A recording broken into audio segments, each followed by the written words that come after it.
ඊශ්‍රායලය කියන්නේ ශ්‍රී ලාංකිකයින් බොහෝමයක් රට රැකියාවට යන්න බලාගෙන ඉන්න රටක්.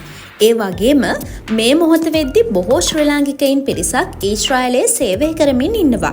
ඉතින් පසුගියදා ඊශ්‍රායලයේ ප්‍රධානතම ඉදිකිරීම් සමාගම් අතර සුවිශේෂී සමාගමක් මෑන් පවර් ආයතනයේ සේවය කරන ශ්‍රී ලාංකික ඉදිකිරීම් සේවකයින් 139 දෙනෙක් වෙනුවෙන් ඉදිකිරීම් සේවා ස්ථානවල ආරක්ෂිත විධිවිධාන යොදා ගැනීම පිළිබඳ වැඩමුළුවක් පවත්වා තිබෙනවා. ශ්‍රී ලාංකිකයින් බොහෝමයක් ඊශ්‍රායලයේ ඉදිකිරීම් ක්ෂේත්‍රයේ නිරත වෙනවා. ඉතින් ඔවුන් රාජකාරී කටයුතු වලදී විවිධ අනතුරු වලට මුහුණ දීම වළක්වා ගැනීමටයි මෙලෙස වැඩමුළුවක් පවත්වා තිබෙන්නේ. එහිදී ඊශ්‍රායල තානාපති නිමල් බණ්ඩාර මහතා ඊශ්‍රායලයේ පවතින නීති රීති සමාජ තත්ත්වය පිළිබඳ දැනුවත් කරලා තියෙනවා. එහිදී මෙම සේවකීන් සඳහන් කරලා තියෙන්නේ අදාළ සමාගමෙන් ලැබෙන වැටුප් දීමනා වගේම නවාතැන් පහසුකම් පිළිබඳව ඔවුන් සෑහීමකට පත්වෙන බවයි. වෙනත් රටක රැකියාවකට ඇවිල්ලා ඔවුන්ට ලැබෙන මේ පහසුකම් පිළිබඳව ඔවුන් සෑහීමකට පත්වෙනවා කියන්නේ එය ඊශ්‍රායලයට එන්න බලාගෙන ඉන්න ඔබටත් සුබ පණිවිඩයක්. ඉතින් මේ අවස්ථාවට තානාපති කාර්යාලයේ කම්කර සුබසාධක අංශයේ උපදේශක